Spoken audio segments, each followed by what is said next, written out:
Hey guys, welcome to another movie review. Today I'm talking about the new Ridley Scott sequel called Gladiator 2. This is a sequel to his 2000 film that won Best Picture back in the day. It was also the film that kind of introduced everybody to Russell Crowe, as well as A Beautiful Mind with the Ron Howard movie. So that was kind of a big deal film. It was not only a big Best Picture winner for Ridley Scott, but it was the film that gave us Russell Crowe as well. And over the years, people have just loved this movie. I've liked it. I wouldn't say it's like my all time favorite Ridley Scott film, but it's a really well made movie. It's a very respectable film. It's very easy to see how the Film Academy gave it Best Picture back in the day. It's a very admirable film. So people, including myself, have always kind of wondered, is this Gladiator 2 thing really going to happen? I know at one point a script involving Maximus coming back from the dead at one point was like considered and stuff, but obviously that script never happened. But we are here. We do have an official Gladiator 2 that is in ancient Rome, like the first one. And yeah, let's review it for you today. So in this film, you guys, we follow the son of Maximus. Since for those who follow the first film, we know the fate of Maximus in that movie, so I won't go over that too much. But we do follow Lucius, who is the son of Maximus. We do see him as adult now. He's out in the real world in ancient Rome. And early on, he experiences tragedy like his father did.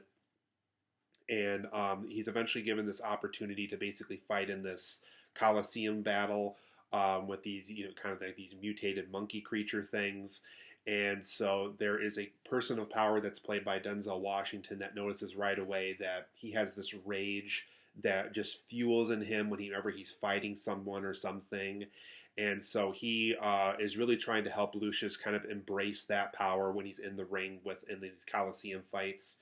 And over the course of this film, we follow these two kind of these two emperor-like people that are one of them's played by Joseph Quinn from Stranger Things, and I don't know who the other person is, but we follow these two people. I know in the first one it was Joaquin Phoenix that had this role, and they have very corrupt power. They have very different viewpoints as to how ancient Rome should be ran. And over the course of this film, Lucius gathers these followers. The word gets out that he is the son of Maximus. He even gets an opportunity to meet his mother at one point. And obviously, there's this whole thing when you're watching the movie that you'll find out about of something going on with her. And over the course of this film, Lucius and his new followers are basically trying to overtake Rome. They're trying to get it back to the people that should be running it.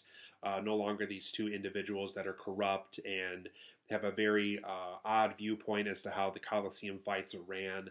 And obviously, with the Denzel Washington character, they're trying to, take power away from him as well, since he has a very corrupt viewpoint of the whole thing. So over the course of this film, we do follow Lucius and his followers and how they try to get ancient Rome back. But overall, guys, I really enjoyed this film. I don't know if I quite enjoyed it as much as the first Gladiator. I don't think it's going to win Best Picture the way the first Gladiator film did, but it's a very great film. It's great to see Ridley Scott turn in a great film because he has turned in some stinkers over the years, unfortunately. One film from him I did really admire, though, was The Martian with Matt Damon, which came out about 9 years ago now, I want to say. So he does, he's not always turning in turds, but he has made some films along the way that aren't fantastic.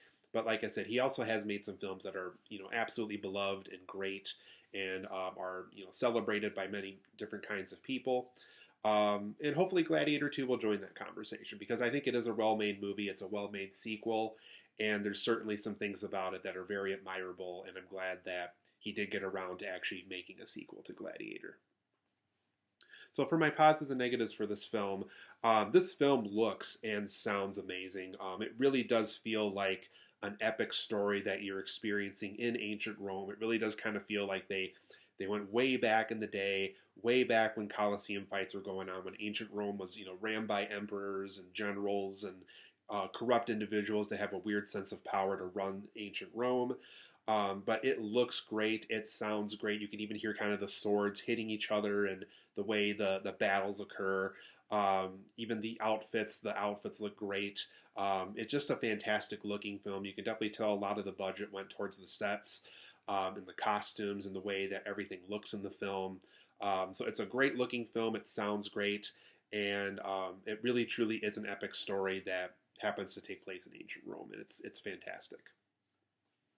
I also thought the performances were very good in this film, whether it's Paul Mescal as the son of Maximus, as this Lucius character, or the Denzel Washington character that really is out for power, that kind of has his own backstory that you'll eventually find out about in the movie. Very strong character. I like how he's written. You definitely get the sense that if you mess with him, if you interfere with his plans, he has no problem taking you out. He has no problem killing you himself or finding somebody that it's going to make sure that you are in complete pain and suffering before your death happens. So very strong character. Connie Nielsen from the first film comes back, and she plays an important role in this movie, and I thought it was a very effective role as well. So just great acting performances overall. Obviously, Joseph Quinn gives another great performance here. Definitely a star that's on the rise. I really liked what he did with A Quiet Place Day One earlier in the year. And I can't wait to see what he does with Fantastic Four. We also do get Pedro Pascal in this movie, and he kind of has more of a supporting role, I would say. And yeah, performance-wise, it's a very well-acted film for sure. I also liked all the characters and connections to the first film. Like I said, Connie Nielsen returns. One of the senators from the first film has a returning role this time around. And even kind of the presence of Maximus, the legend, the impact, the legacy that he left behind from that first film is very present here. I do like how this film really does play into how Maximus really kind of made the better parts of Rome the way that it is. So by the time Lucius gets there, by the time these two corrupt individuals are running in and trying to make it something different, you can still kind of feel his presence. You can still feel that's the form of optimism and hope that Maximus was trying to bring to other people, and the way that Lucius is trying to continue what his father started. So the way that they have characters connected to the first film, and the way that it overall connects and continues forward the story, I thought was all very effective here. And also overall, the battle sequences are very great to watch. Specifically, the ones where it's sword and sandals, and gladiators fighting each other, and whether it's an army of people fighting one person, or however the case is. I thought the battle sequences were well handled in this movie. There's a couple, I'll get into my negatives. There's a couple times where they try to incorporate like wild animals into the arena. So maybe that part doesn't work as well. But as far as a gladiator fighting another kind of other warrior or soldier or gladiator, I thought those battle sequences in particular were very strong in this film. And overall, I thought the overall Rome Coliseum set that they worked with, because they did build a whole Coliseum for basically a set for this movie. I thought that was extremely cool to see. There is some CGI elements that are obviously incorporated into the film, but the overall set that they got to work with, how they built it, how they made it look, it really looks fantastic. So huge kudos to Ridley Scott and his team for really making sure that this Coliseum looks and sounds great and looks like something from ancient Rome from back in the day. It's a very impressive looking set. But for my negatives of Gladiator 2, unfortunately, it does always feel like it's in the shadow of the first film. It always feels like it's kind of second place, secondary, and that really kind of hurts the film. Yes, it's great. Yes, the story's good. Yes, the battle sequences are great. But it never quite feels like it's on the same level as the first film. And so I think that's something that's going to hurt the film over time. It is a sequel where it is kind of diminishing returns a little bit. Though it's well made, though it's well done, though there's great performances, it does kind of feel like it's always going to be in the shadow of the first film, and that it doesn't have anything to offer as far as surpassing that first film. I also thought some of the fantastical elements of the film were a little too hokey for me.